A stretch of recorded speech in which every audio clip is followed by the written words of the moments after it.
Come on now. Here we go. Another week of 4th and 1 hot take. Peggy, what is this week's hot take?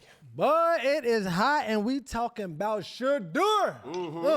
Shedeur Sanders, was it a setup for him to really succeed? So this past week, Shedeur got in the game, what we've been waiting for. Cam, it was crazy. Yeah. But in the third quarter, after Dylan Gabriel got injured with a concussion, and he went up against one of the hottest defenses in the league with the Baltimore Ravens right now, and he didn't finish the game in the fashion that he wanted to, and as a lot of people thought he would have. He went 4 of 16, 47 yards, 0 touchdowns, and 1 interception. And after the game, in the post-game press conference, it was stated that Shedeur Sanders did not get any reps with the ones. No way. Since preseason. Okay. And then you had to pop out. You had something hot to say about Coach Stefanski. You said, I do not think Kevin Stefanski wants Shedeur Sanders to succeed in Cleveland. You said it on First Take.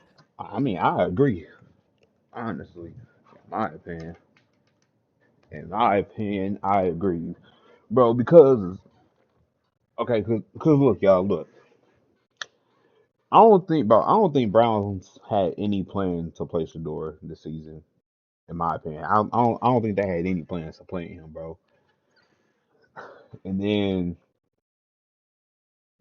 the head coach Kevin, he threw Shedeur in, bro. He wasn't prepared or nothing, bro. He ain't had no reps with the first team since the preseason, and you just throw him in there knowing he ain't had no reps. He don't know the chemistry or anything.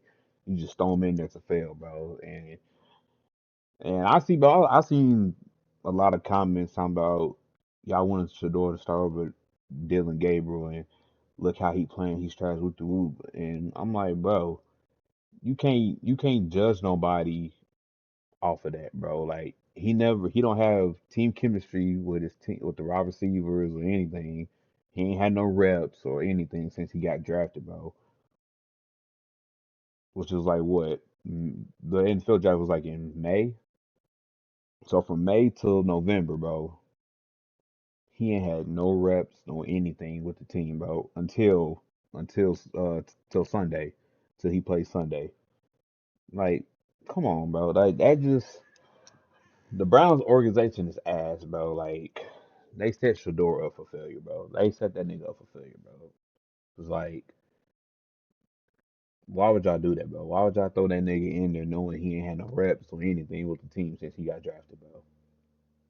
He ain't had no playing time or nothing, bro. And Dylan Gabriel got hurt. Y'all threw him in there and just hoped for the best. Like that's. But brother, that's we fucked need up, bro. the raw and the rugged here. Please explain why you feel that way, and we'll dive deeper in this conversation. So you mean to tell me I can make my point with no interruptions? Because the Browns organization is ass, bro. Because why would y'all throw Shedeur in there knowing he ain't had no reps? I see what you did with that. This right here, this is my go-to snack, the wonderful pistachio. Like, they bro, call it the don't hold back snack, and for good reason. These ain't your regular pistachio. I'm talking flavors like honey roasted. Something that needs. What if you were prepared for all those interview curveballs? Needs to be mentioned. Gilly, come up here to the front real quick. How I look? I look all right. This is about me paying homage to a person that just broke one of my records. Pay attention. That was a diss. Hey, Gilly, come here real quick. I will repeat. Hey, this is not me giving you the platform. This is me saying that I'm paying homage to a person that broke one of my records. In order to break one of your records, that means you would have to have done something great. You had to set the record. You have to set the record to get a record broke. So when you say, bro,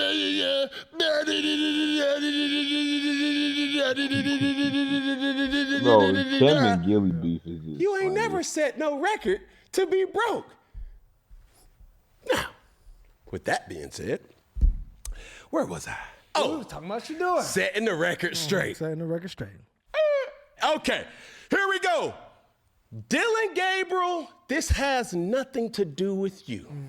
Kevin Stefanski, This has everything to do with, matter of fact, let's get even more specific. Okay. Offensive coordinator Tommy Rees. This has everything to do with you. I went on a beautiful platform with First Take, and they asked me the question what I think about it. And I said, hey, I'm a man that don't necessarily listen to what you're telling me if you're showing me something different. You can't tell me that a coach that doesn't even mention his player's name wants the best interest for his player. Yeah. But this is what we're going to do on this week's episode of 4th and 1 Hot Take. We're going to go back and see how in the hell did we get here. Yeah, let's go. Are you ready, Peggy? So when I can make my point Okay. and being mindful of what time, All right. Shedeur. Hey, take me through there. I'm about to literally make a point that I'm not going off of emotions. I'm not saying, why would you put an individual in the game knowing good and damn well that he ain't prepared? Not because he don't want to be prepared. Not because he haven't made the initiative or the effort to be prepared. It's because what Rick Ross said. These haters trying to hold me back. These haters trying to hold me. You holding him back from his greatest full potential. Well, because you're not allowing him, he ain't had no reps or you're not developing him, which is in your job description to do. Huh? Shit is ass, and before we make this point, it was said that Shedeur Sanders before Sunday, that was the first time he threw to Jerry Jeudy. Yeah. Shedeur Sanders, that was his first time having reps with the ones. Since he been drafted. And the excuse was this. What's up? We're trying to prioritize reps for Dillon Gabriel. Correct? Mm-hmm. Dillon Gabriel is the starter, right? Yes, he is. Dillon Gabriel was named the starter after Joe Flacco, right? Yep. So my point is this, Peggy. Did Dillon Gabriel get any reps when Joe Flacco was named the starter and he was still the number 2? That's a good question, bud. Walk it off. Let him think about it. Walk it off. Let him think about it. You know they say you be walking around here on 4th and 1. You just be walking around letting it simmer. Take a smoke. Oh, hold on. Watch yourself. No, don't mess up the set. All right. What you got? I walked around because I wanted to let that marinate. I will say it again. In the spirit of Thanksgiving, let it marinate. Since you made it a priority to get Dillon Gabriel all the reps because he was the starter, did Dillon Gabriel get any reps when he was the number 2 guy behind the starter of Joe Flacco? You didn't even answer that. Go on, let it marinate. During the marination period, see this what people don't know. Coming up in this holiday, let your food marinate before that's you, a good question. start cooking. That's a good question. That's a good question. I mean, the sources told me What they say? Cam got sources. Dillon Gabriel was getting reps with the ones when he was the number 2 quarterback on the depth chart. But some way, shape, form, the number 2 quarterback, we won't name his name because we're going to play the Kevin Stefanski. so, Browns, you're shitty. Oh, they're a piece of shit, bro. So you telling me when Joe Flacco was the starter quarterback for the Browns and Dillon Gabriel was second string, he got reps with the ones, even though he was second string. They traded Flacco to the Ravens, I believe. No, was the Ravens? Not the Ravens. Cincinnati. My bad. Cincinnati. He got traded to Cincinnati. Traded Cincinnati. Dillon Gabriel becomes first string. Shedeur gets second string. And y'all don't give Shedeur reps when he's second string. But y'all gave Dillon Gabriel reps with the ones while he was second string behind Joe Flacco. Oh, oh my gosh. I'm telling y'all, bro, the Browns did not. They wasn't gonna play Shedeur, bro. They was not going to play Shedeur. I swear they wasn't, bro. Just by what Cam just gave us, bro, they had no intentions of playing Shedeur, bro, at all, bro. And that's fucked up, bro. That's fucked up. And bro, I think it's because who Shedeur dad is, which is Deion Sanders, which everybody hate Deion. Well, not everybody, but majority of people hate Deion. They see Shedeur and that's the son, they just hate him too because who his dad is. Oh, that's lame, bro. That's fucked up, bro. The Browns They are shitty, bro. That don't is get reps with the number one guys. exactly, What sense does that make? Highly exactly. questionable. That is true. That's Let's fucked go up, back bro. That's fucked up. and find out how did we get to this point here. Yes, sir. Go ahead, Peggy. Early in the offseason, May, June, okay, he stated he's a great kid, working like crazy. He's in early, staying late. I like everything about Shedeur. Okay, All right. keep going. Training camp, July, August. All right, there we go. All right, Peggy. still an upbeat. Shedeur keeps the main thing the main thing. Oh, he was saying his name then? Yeah, he was saying These are quotes These by are quotes. Yep, Kevin Stefanski. Okay, keep going. He keeps the main thing the main thing. All right. He does a good job keeping the focus where it needs to be. Regular season, October, November. Okay. All right, it's been a change in play. He was asked if he was considered playing Sanders. He said, that's not my focus. November 9th, he said, after the Jets lost, we're sticking with Gabriel. We have to play better as an offense. Press pause right there, Peggy. Now, hints to what's happening here in real time. Oh, He doesn't mention his name. He does not mention his name from starting in October. October. Also, what happens in October? Joe Flacco gets traded. The pressure rises on if Shedeur is going to get in the game or play now. At this particular point in time, Peggy, Shedeur Sanders is the number 3 quarterback on the depth chart. So it's easy for him to deflect. Pew. Now, why are we talking about the number 3? Why? We can say that. So humanly, I know how he can become overbearing. Yeah, for sure. He can become overwhelmed Yep. with the media frenzy that comes with a Shedeur Sanders. Yep. Now, when Joe Flacco gets traded, Becky, before you even said something else, he was a little hesitant with naming Shedeur Sanders or him as the second string Yeah, quarterback. that was still a question mark at one time. He deflected. No. But this is around October where like, yo, this is becoming a episode of Forensic Files. CSI, Miami.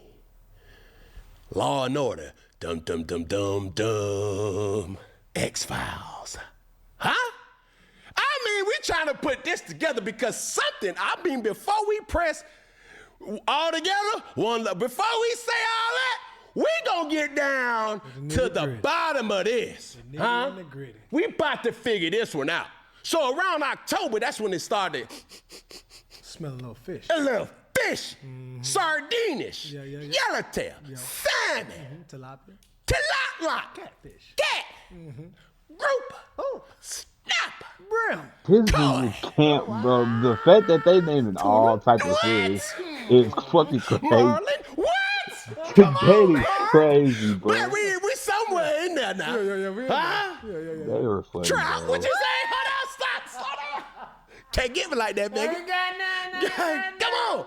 So it started smelling fishy around October. So at the end of the day, we started to say, hold on. This dude ain't acknowledging this person. They were funny, bro. Is he getting his feelings? Yes, as a coach. And that's fair. Yeah. But ladies and gentlemen, boys and girls, all people of the corner, we have to understand Kevin Stefanski has been labeled a good coach. He's a 2-time AP Coach of the Year. That is true. In 2020 Yep. and 2023 as well. Yep. That's true. So, Coach of the Year, this what you're doing? Exactly. Not acknowledging your players as their names. When you do for some, you got to do for all. Keep going, Peggy. That's true. All right, November 9th, after the loss to the Jets, we're sticking with Gabriel. Yep. We have to play better as an offense. We Yep. said that. And Yep. he does not mention Shedeur's name. Yep. November 11th, he was asked about Sanders specifically and deflects to using the word young players as a general term and then talks more about Gabriel. So he doesn't mention Shedeur there. Press pause right there. Now I will also add in the fact that during this time, this is where our good guy Tommy Reese is asked to call the plays. Kevin Stefanski, come on, man. Because we losing patience offensively. We need somebody. We need a spark. We need an old adrenaline shot. Do you understand what I'm saying? So now he ain't calling plays. Now he's becoming an overseer of the offense and the team, rightfully so. Yep. All the play calling responsibilities is now given to Tommy Reese. So in this period of time, Peggy, you mean to tell me out of all this, you don't got time to call the plays, but one of the main ingredients to becoming what you're supposed to be in the head coach of the year, you got to develop your players. You got to. So ever since Joe Flacco is that we've already made the revelation of the understanding that, hey, while Joe Flacco was here, Dylan Gabriel was getting reps with the ones. Well, what changed when Dylan Gabriel now became the one and your number 2 guy don't necessarily even get no reps? What sense does that make? When every single quarterback, including Patrick Mahomes, including Lamar Jackson, including Josh Allen, congratulations, including all Jalen Hurts, including Jared Goff. It don't matter who the quarterback is. Their backup understands that you're one play away. I'm getting in the game. So why not? Even if you don't give them reps in a real practice, at least give them the decency to create a period after practice to say, hey, no. He needs to get some type of prep. Because what, Peggy? He's one play away. Tired of sifting through jobs that don't feel like the right fit? That's fucked up. They give Dylan Gabriel reps as a second string when Joe Flacco was started. That's when you talked about that now smell. Dylan Gabriel was first starting to smell a little childish. November 16th, they found where the fish was fishing. Bro, and it hit. Shedeur Sanders goes in the game. And that's when he goes 4-16, 47 yards and interception. But the bombshell explodes, and this is when Kevin Stefanski reveals that Sanders' first time playing with the offense since he's being drafted. He had to come out with this on November 16th.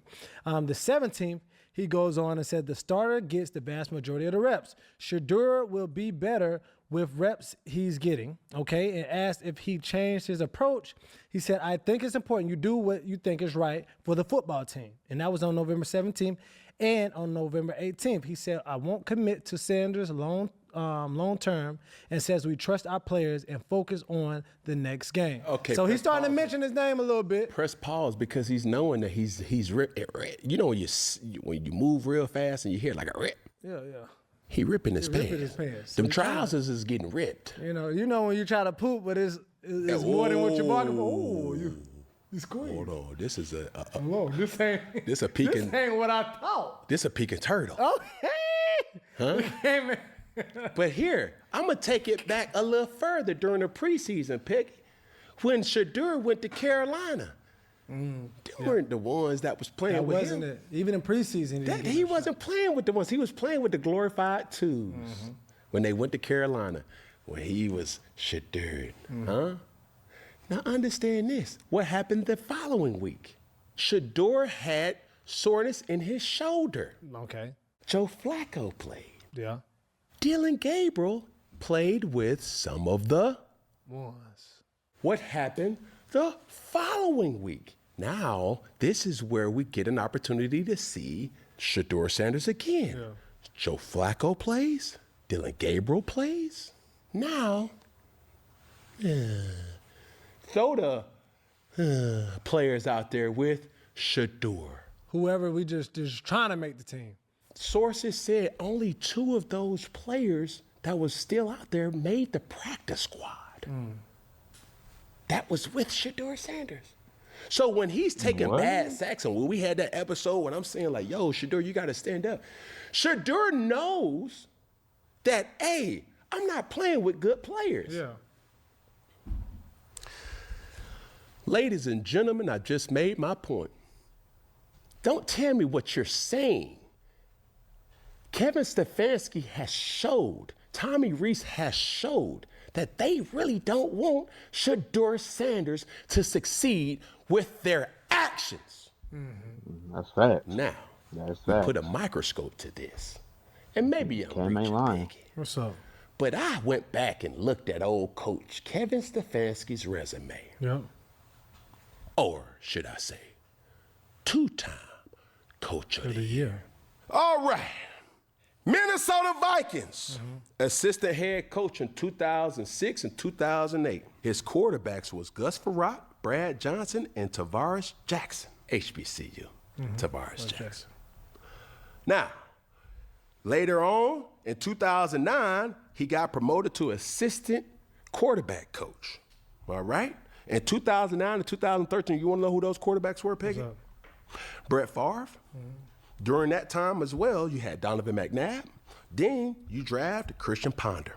Now, he goes from assistant quarterback coach to tight ends coach in 2014. All his resume stayed in Minnesota for the optics. Do you want to know who the tight ends were? Kyle Rudolph and Rhett Ellison. It's going to start to make sense. Talk to me. As I'm naming these names. Okay. Running backs coach. Now, this was extremely tricky to me because typically, if you look at somebody's resume, all right, even when you have your class, it's like 2004 and 2005 season, 2006, 2007 season, 2008 through 2013. That means multiple years. Well, right here, it just had running backs coach for 2016, as if to say he didn't finish the year as the running backs coach. That's what the resume indicates. Who was the running back in 2016, Peggy, you might ask? Who was it? Adrian Peterson. But why wouldn't it say 2015 to 2016, or why wouldn't it say 2016 to 2017? It just says 2016. Why does it? A head scratcher. I don't know. But this is the thing. From 2016, he goes to quarterbacks coach to 2017 to 2018. Do you understand what I'm saying? Do you want to know? In Minnesota.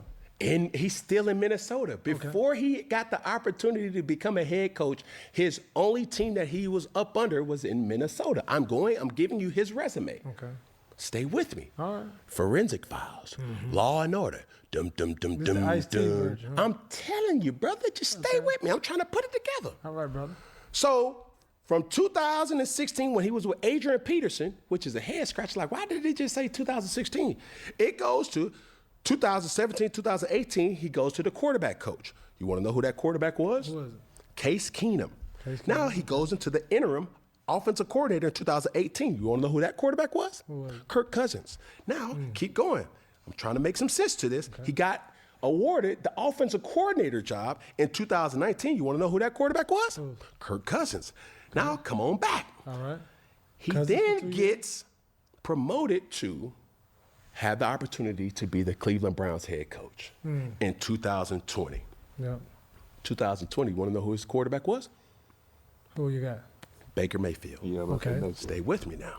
Baker in Cleveland. 2021, you want to know who his quarterbacks were? Who you got? Case Keenum and Nick Mullins. So you brought Keenum back. Stay with me now. Okay. There, now you putting it together. All right, 2022, you want to know who his quarterbacks was? Jacoby Brissett, Deshaun Watson. Okay. Stay with me now. 2023, you want to know who his quarterbacks was? Deshaun Watson, Joe Flacco, Dorian Thompson Robinson, From UCLA. P.J. Walker, Oh, PJ. Okay. and Jeff Driscoll. Stay with me, Becky. right. That was all them quarterbacks in 1 year. No sustainability at that quarterback position. Seemed like the same thing from this page. Talk to me nice. All right. In 2024, you want to know who that quarterback was? Talk to me. It was Deshaun Watson, it was Jameis Winston, and Bailey Zappi. Yeah. Hence to now to 2025. You want to know who his quarterbacks were? Talk to me. Joe Flacco, Dylan Gabriel, Shedeur Sanders. Ken, why in the hell would you go down this whole man's resume? Yeah, what's this? Make your point. Yeah, come on now. I suffered from this in my own career, but I knew how to adapt. Shedeur Sanders is not a person that Coach Kevin Stefanski has ever coached. The style, A style of play? the person who he is, the relatability is the disconnect.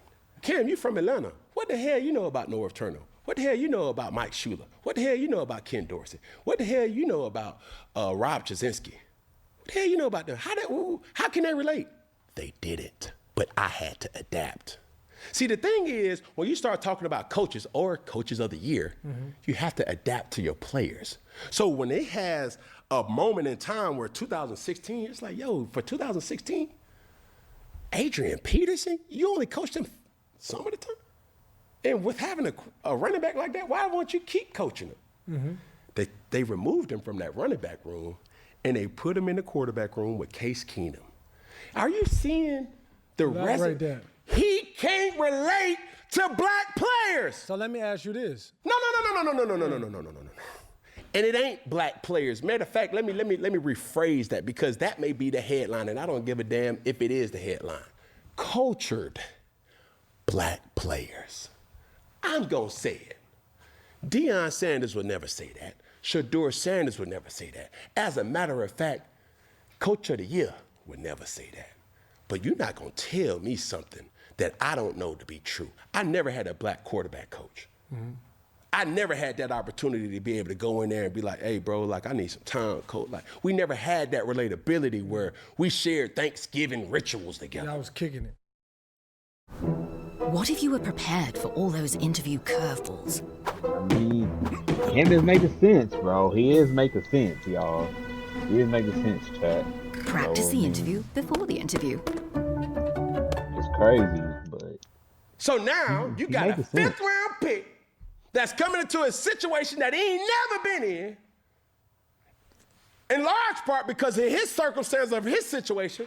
And now you got Kevin Stefanski, who's only coached culture players when Tavares Jackson, I think so. Going down the list, you got Deshaun Watson, I think so. Dorian Thompson-Robinson, I think so. P.J. Walker, I think so. Yeah, he coached. This coach done been in the league since 2005. That's 20 years. And you only coached 3 players that I deem is cultured? Come on, Peggy. So Coach of the Year, it's abundantly clear that you don't want to see Shedeur Sanders win. He ain't like Case Keenum. He's not like Kirk Cousins. He's not like Dillon Gabriel. When he comes in for the first down and he does that, it's not a distraction, bro. You got to understand that. Coach of the Year, it's a bigger message here, and I'm not just talking about Kevin Stefanski. I'm not just talking about Tommy Rees here. This has been an issue in the NFL, in college, in high school, in all type of coaching opportunities because players are not able to be understood. Or beat themselves. But how do you fix that? Tell me how, Cam. You ain't got no black coaches that have the opportunity to coach these players. Calling a spade a spade. To tell us to do it. Hey, bro. Hey, dog. Hey, get in here early, man. Yeah. No. Hey, get in here early. I ain't going back and forth with you. And if he respects you, he gonna say, you know what, coach, you right. You right. But also, hey, man. Hey, hold on. Same way you say, Shedeur, you need to be better. Hey, get off my guy. That's my guy. I coach my guy. You don't coach my guy. You don't say, hey, man, worry about your own room, bro. That's my responsibility as a coach. I'm going to get him to play better. Just make sure y'all play better. Huh? Yeah. See, it's so many different things that people are dealt with, but I'm going to call a spade a spade. This ain't necessarily about black and white more so than just being flat out understood. I don't think Kevin Stefanski understands Shedeur Sanders. But here's the knee slapper. Tell me that. I don't think he really wants to understand I was gonna ask you that. Yep. Shedeur Sanders. Tommy Rees doesn't want to understand Shedeur Sanders. Why? What's up? He's a 5th round pick. That's the easy out. That's the go-to. But hold on, no. You don't get to say that because as a coach, it's your job to put the team in the best situation and also to develop players. No matter if he's a free agent, 7th round, 6th round, 5th round, 4th round, 3rd round, 2nd round, or 1st round. Because if he on that field. Hello. The greatest quarterback that ever played this game was not a 1st round pick, ladies and gentlemen. At all. So stay woke. He was developed properly. So you don't just get to tell me. It's been more first round bums than first round booms. That's true. So yes, you have to understand your players. Because everybody ain't gonna be Joe Flacco, Brad Johnson, Gus Frerotte, Kyle Rudolph, Case Keenum, Kirk Cousins, Baker Mayfield, Nick Mullins. I feel you. I'm what you take. Thank you. Now let me ask you something though. We right here right now. Cleveland is going to face the Raiders. Can this relationship be salvaged? Yes. And what are some things like what you said? You never had a coach that related to me. I had to relate to them. If that's what you got from it, let me rephrase Let me clear that up because you said you had to relate to your coach. So clear that part up. I never had a coach to initially be able to relate to me. And then they had to what? They had to take the time to understand me. See, even for me, right? For people who work alongside with me every day, they have to take the time to understand, hey man, Cam may not be talkative before the red button get pushed. But when that red button get pushed, this dude just come alive. That's just who Cam is. He not the morning person. Yeah. That's just who Cam is. Hey man, Cam ain't, he just like, golly, he just so loud and dancing all around for stretching. Like, man, stretch, dude. That's not who Cam is. You have to allow people to be who they are. Yeah. So with that, what are some things that your coaches or you all did together for them to get on the same page with you? Because I think that's important too, moving forward. What is Time. Time? Time. But is it like what type of time? Because you can spend time in the facility. Did you spend time personally with your coaches? Did you spend extra time at the practice? Intentional time. It's like, hey man, what's up, dog? Yeah. Where you at right now? Hey, matter of fact, tell me something about you that I don't know. Yeah. We around each other so much, you might as well, hey, you got a girlfriend? Hey, man, I'm having girl problems myself, man. Wife getting on my nerves. Them type of little small sidebar conversations can bring you closer. Mm-hmm. Hey, man, I'm about to go to the store. You want something? The initiatives, from what I'm hearing, it's no relationship there. It's no relationship. Nice. Now, all of a sudden, we've literally tried to deflect for so long. You can't deflect no more, big dog. You got to hit this head on. Can you come back from it? Absolutely. It's going to take work for both sides, not just from Kevin Stefanski's side, not just from Tommy Rees's side. But me being the person I am, it's going to take work from Shedeur Sanders as well. Yeah. But here's the thing. It's not to say that I know Shedeur will be right. I hope Coach of the Year has it in him to say, hey, man, you know what? I don't like how these last couple of weeks have been mapping out. Matter of fact, I'm curious to hear how you think I can be better coach for you. Yeah. Because this is the thing. You know I got a lot of kids, Peggy. I love every single last one of them. For sure. Even a 9-year-old can tell me how I can be a better parent. Hey, son, how can I be better for you? Cool, the baby. How you doing? What's wrong? How can daddy be better? How can daddy fix it? I just wanted you to show up to practice, daddy. Cool, say less. I won't miss the next one. Accountability. But most importantly, communication.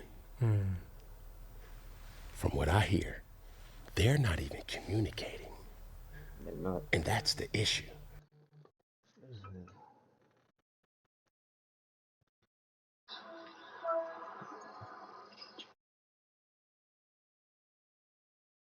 This nigga gay, bro.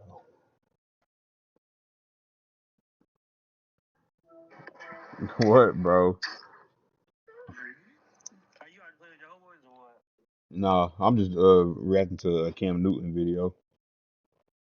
Okay, then let me know. We need one whenever you done. So All right, bet. if they other nigga don't get on, so I'll let you know.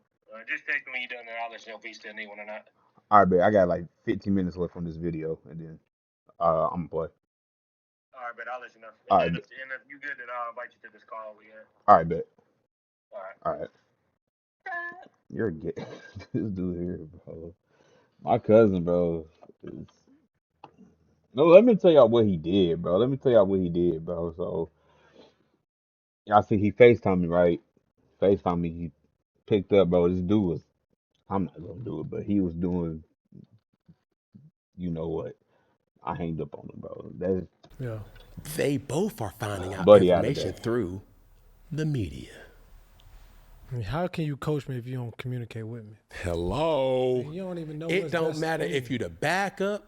It don't matter if you the guy. It don't matter if you the practice squad guy. Great coaches, coach of the year, communicate with all parties involved. Yeah. Yeah, bro. That's the thing, bro. Like it seems like, bro. Seems like Kevin don't communicate with Shedeur, bro. He probably communicate with Dylan Gabriel for sure, but with Shedeur he don't, bro. So as a head coach, bro, you got to communicate with every player, bro, on the team, bro. You got to communicate with everybody, bro. That's your job as a coach, bro. Like you got to communicate with everybody, bro. So I mean, Cam ain't lying, And bro. let me ask you, Like just to dive everything in deep Cam is on that, when you saying, start talking about he's telling the truth, bro. coaching, and it's like we having these regular conversations.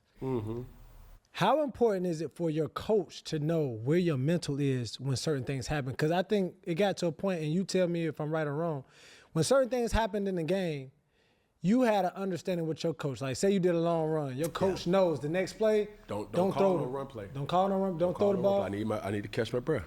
See, that took time. That took time. And coaches who took the time to understand, now I felt the energy was reciprocated and I was gonna run through a wall for you. Yeah. I still hear it every single day.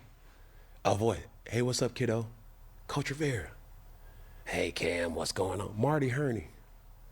Coach Schuler was gonna find me. I don't give a damn where, bro. I admitted to crying after games. Folks just thought soaking under the towel. Bro, I cried after games. I didn't know how to lose, bro. Yeah. I didn't know how to lose. I was never a loser in my life. You can ask my dad in rec ball, bro. If I didn't score a touchdown, I was crying. I was mad. I was distraught. In high school, bro, distraught. I had one loss in junior college. You ask my former teammates, did I even speak to the coaches that whole week leading up into the game? No. No. I'm not a loser. No. Auburn, we did not lose, so they did not see a side of me that was capable of being unleashed. When I got to the NFL, I was like, yo, we are losing. What are we doing? Oh, you can't win them all. Man, that's a loser that has said that quote. Yeah, he did. Because as long as we keep it score, I want to win. come on now. It's all bad. Tired of sifting through jobs that don't feel like the right fit?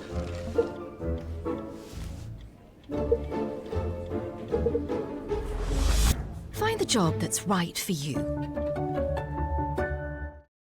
So therefore, people think that it's a fake or it's, oh man, Cam whining again up under his tower. I hated that we were losing. I wanted to do any and everything to win. And when we weren't winning, I had a problem with it. I had an issue with it. Yeah. So that's the backstory to why Cam was soaking up under the towel, is because the understanding of a person saying, hey, I had a coach to be patient with me to say, why is Cam taking so long in his press conferences to get there? Not knowing what was happening before the press conference. Yeah.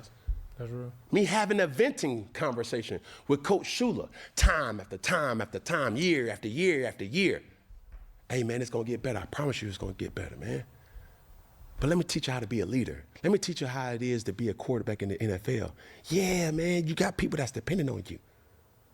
Man, I ain't trying to hear that, Coach. Real talk. Man, no, Cam, I'm telling you, I'm on your team, man. I'm pulling in the same direction for you, bro. It's my job to tell you when you're wrong, and it's my job to also be your biggest fan. Yeah. If you don't do this press conference, Cam, you're going to be wrong, dog. Come on, man. Come on. Get yourself together. Take out as long as you need, but you got to do the press conference. Got to, yeah. Taking that time to understand a player is why I gave Carolina everything I had and some. because I had a coach and Coach Ron Rivera that really would check in on me. It wasn't just because, oh man, he's our starting quarterback. He did that to the Lou Youngs. Huh? He did that to the Thomas Davises and the Luke Kuechly's and the guys who didn't make the roster. So don't just tell me what it is like being a star player and this is the approach that you get from your play. Like, no, bro, I done seen it. I done seen Bill Belichick communicate with practice squad guys and challenging them to do enough to potentially make the roster. Those guys that was on the fringe of every game, like being the 46th or the 47th player to dress. Come on, dog. Not communicating at all, especially with your quarterback, unacceptable. Coach of the year. Well, the heat is on for Stefanski, but also, as we look forward, the heat is on for Shedeur. As I said, he was potentially penciled in as the starter for this game against the Raiders this upcoming week.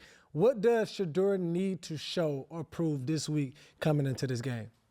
Man, just be the professional, man. A lot of times, a lot of people react out of emotion. Yeah. That's true. Nah, don't do that. Don't do that, especially when the world is watching. Yeah. Try to get as much better as you could possibly can each and every day.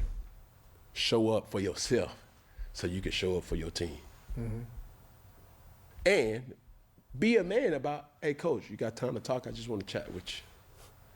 Come on, dog. If I'm feeling like this, I know you're feeling a little something. Yeah. That's what men do. Huh? Being mad and not knowing the reason why you're mad, that's a child. Child thing, yeah. That's a tantrum. Sit with your emotion. Huh? Now, do you need time? I ain't saying like, yo, as soon as the issue happens, let's kumbaya, my Lord, kumbaya. No, take your time. But when you come back, you better be able to verbalize your issues and understand that you're going to be held accountable for the things that you've done as well, too. Yeah. And my last thing, really, before we wrap up, we talking about like sticking and staying in a position. I know Stefanski already said, we looking to keep Gabriel as a starter, but says Shedeur comes out and ball out. Does it change anything? And I mean by this, does an ugly win or a good statistical game in a loss change the trajectory of a Shedeur? So, for instance, he throw 400 yards, 5 touchdowns in a loss. Yep. Does he stay a starter? Or if they win and he plays an ugly game, but they win, does that help him stay as a starter? Does it matter? Any promise that quarterback gives you. From day one, LeBron honed his skills until he became the chosen one. But what if the world never got to see? Is a win. Great statistics and you lose, a win. Okay statistics and you win, a win. Because I ain't never heard Cleveland roar like they roared. Now entering the game, number 12, quarterback Shedeur Sanders. They was going crazy in there. See, my sources tell me, Peggy, management likes Shedeur. Yeah, Andrew Berry. He likes Shedeur. No. The issue is the quarterback coach, offensive coordinator, same person. Yeah. Head coach don't like Shedeur. That's an issue. That's signs of what we've seen before. Yeah. Yeah. The Washington Commanders had the same issue with Jay Gruden wanting Kirk Cousins. Yeah. But management wanted Robert Griffin III. You know what we call that, Peggy? What you call that? Old Civil War amongst the organization. Thanks We for ain't doing it. aligned. Casualty of war. We ain't aligned. That's the situation now. But what you think the root of that? You think it's because of Deshaun Watson and how that played out? Because Andrew. It can be. Yeah. The root of it is we losing, That's the root. and we trying to find a way to win. Do you think it's like Andrew Berry, you drafted this person in, but the other people you brought in, Ass cheeks. it ain't making it no difference. So I'm going to do it my way. Oh. All the people you bought in, Was what? ass cheeks. It ain't turn out the way you said it was gonna be. So do you blame Stefanski? I don't blame Stefanski. He got dealt what he got dealt. Yeah. But you coach of the year though, so you got to figure this out. Yeah. And I've said it before, and I'll say it again. The Cleveland Browns, talent-wise, may be the bottom tier in the overall NFL offensively. They're not a good team offensively. They don't have enough talent offensively. They're relying on Judkins, a rookie. He's not capable of bolstering the load, especially not him talent-wise, because he does have talent. The offensive line, he ain't playing with the doggone Dallas Cowboys offensive line, brother. Yeah, that's right. Come on, man. Jerry Jeudy is very talented, but I don't think Jerry Jeudy is a true number one receiver. That's just my observation. Is he an 1,000-yard receiver? Yes. But even Jerry Jeudy needs help. Yeah. He doesn't have that. Njoku, he doesn't have that. So you're asking me what the issue is, and it comes back to owing a quarterback $46 million that we ain't getting nothing from. But that's what it is, Peggy. Yeah. But what you got right now, you got to communicate, because nobody care. Yeah. Because when people paying their money to come see y'all play, We need to see got to put the best product out there on that field, and they have to execute at the high level. Mm-hmm. If you just get beat, you just get beat. But we can't beat ourselves. There we go. Well, there we go, man. We shall see how it goes down this week with the Cleveland Browns. But before we get out of here, the time is prize picks time. Oh, say what I said. Prize picks. Uh-oh. I ain't number prize picks. We good. Hold on.